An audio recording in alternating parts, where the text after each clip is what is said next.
This is a Potawatomi word pronounced Ishikagoa. We knew the natives called this land Ishikagoa, so we put it on the map. But what Chacon means is strong and powerful onion. Great. Again, this was swampland, marsh area, very distinctive, very smelly onions and garlic were growing here. So the natives knew that Chicago was a land of bad smells. We did not find out until it was too late to change the name. I would like white stripes represent our neighborhoods, the north side, the west side, and the south side. We don't have an east side because we're not in Michigan. And those 4 red stars represent major events in Chicago 1. The 3rd star for the World's Fair of 1893, the 4th star for the World's Fair of 1933. And easy way to remember that is Fort, Fire, Fair, and Fair. Cameras and take some photos because here's your introduction to the gorgeous Chicago skyline. While you're enjoying the views and taking your photos, we're going to dive into architecture, as I said, the focus here today.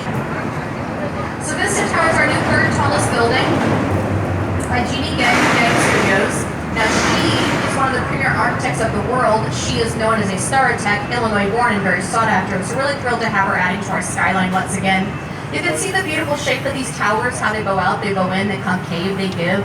They're clad in blue glass, which is the new trend. Always referential to the bodies of water she builds next to. You can always tell a Jeannie Gang building because she does these very fluid designs. The bottom floors will be hotel, the rest of course condominiums. The tallest tower has topped out now at 101 stories. It's 1,191 feet. Making this is at 1,388 feet. The decorative spire is included in that total height. On the left-hand side, triangle-shaped building. Here we have is called Aqua Tower, of course. 2009, Jeannie Gang Studios, same female architect. Around the turn of the century to the mid-20s, we really did not have a lot of American-based architecture books. We were forced to look towards Europe for inspiration. So the building is done in a Spanish cathedral style like you would find in Seville, Spain. In fact, the clock tower is based off the La Hielda. First portion of Wrigley from 1921, the addition from 1920 stereo style, made evident by the columns out in front and the cupola adoring the top. It's from 1924 and today's the London House Hotel. This is built on the site of Fort Dearborn, that first U.S. base in Chicago. You will see the security of the building. Now, car elevators by 1926 standards were impossible to maintain. That cost so much money, they removed the elevator core completely in 1940.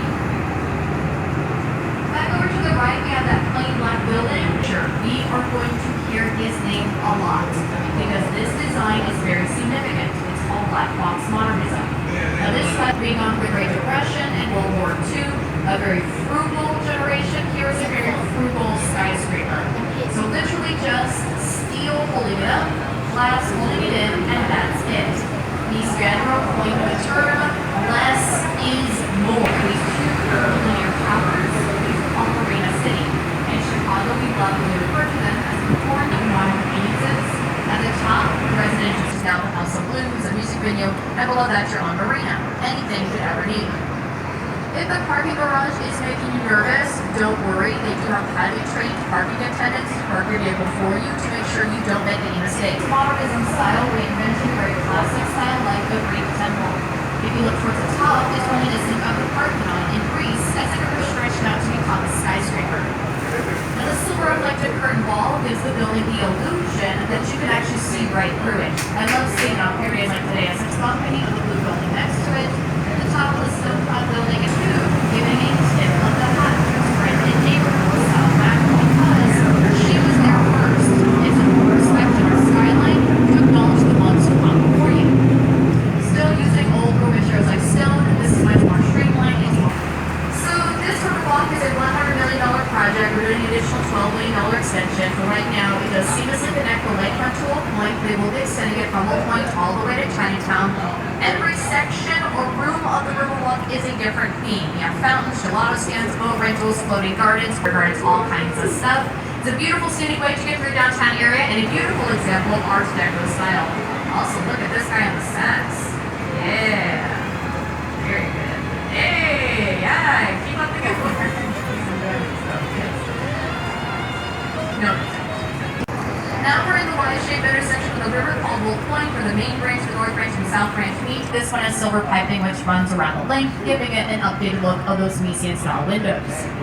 This tower is the smallest. The what will be on this plot of land, 2 more additional towers. The one under construction, the tower train is Wolf Point Tower East. When completed, that will be a 60-story residential park. We keep it up in a raised position.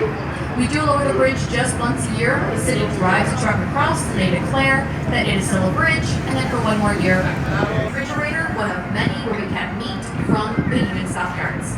If you look at their balconies, you'll see the walls are 3 to 4 feet thick. So when they decided to renovate this in the 80s into condos, and not only had to solve the 4-foot walls,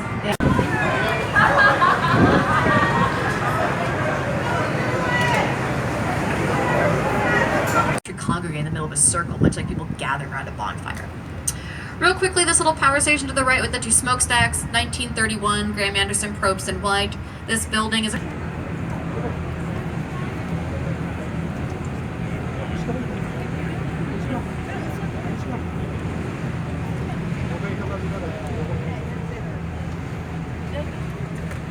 मागे पुढे वा ना.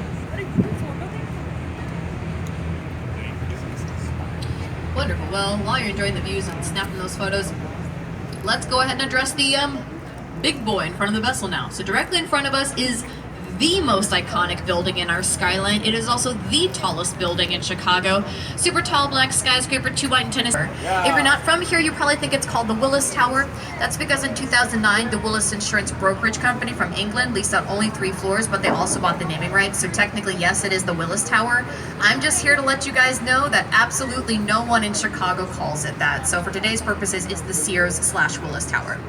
Sears/Willis Tower total height is 1,451 feet, 110